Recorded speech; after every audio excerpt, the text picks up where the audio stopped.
Hi, friends. Welcome to Manitowoc Cooperative Ministry Daily Devotions. My name is Pastor Judine Duerwaechter, and today I'm going to read to you some selected verses from Psalm 57. This is going to sound a lot like the psalm we did the other day, Psalm 56, but there's even more of a poignancy to this psalmist as the psalmist trusts in God for salvation and deliverance. Almost all the verses reflect this kind of language, this kind of vernacular. Be merciful to me, O God, for in you my soul takes refuge. In the shadow of your wing I will take refuge.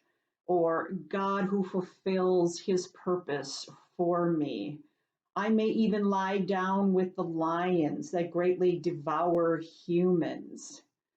But God above the heavens, your glory will be over all. My enemies may set a net before my steps. They may dig a pit in my path, but they are the ones that will fall into it themselves. My heart is steadfast for you, O God. I will sing and make melody. Awake my soul, awake my harp and my lyre. I will awake the dawn. I will give thanks to you, O God, among the peoples. I will sing you praises to you among the nations, etc., etc. So as I mentioned, we've got a psalmist once again requesting some kind of an appeal from God for deliverance from the enemies, those that have dug a pit. And this psalmist is so faithful. I mean, 97% of the psalm talks about his trust in God, that even when the enemies dig the pit, they themselves are the ones that are going to fall into it. These are really, really strong words of affirmation by this psalmist, having great, great confidence in God. Gosh, I wish I could go there myself more often than not. But he continues to remember God's steadfast love for him.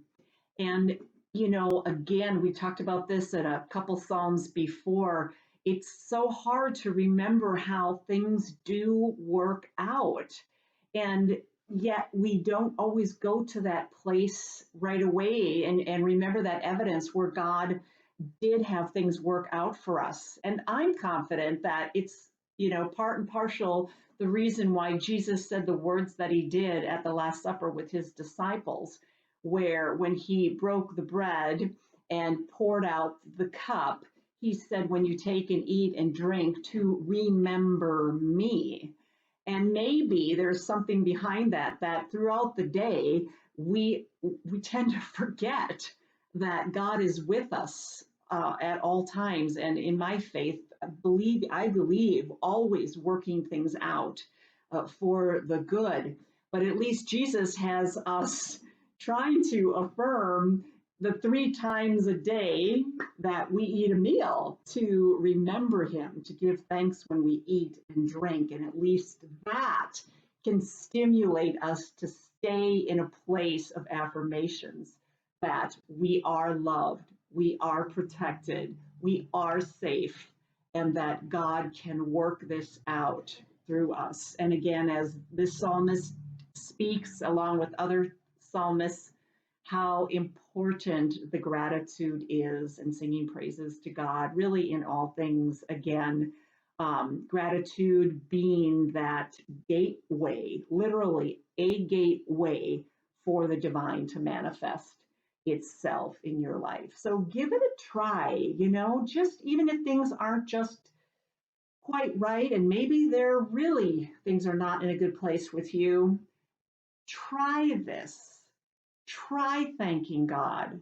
Try telling God you're appreciating all things in life, and use that gateway of gratitude to open up the door so that love can get in and love you in return. I hope this has been helpful for you as always, and have a wonderful, grateful, thankful day.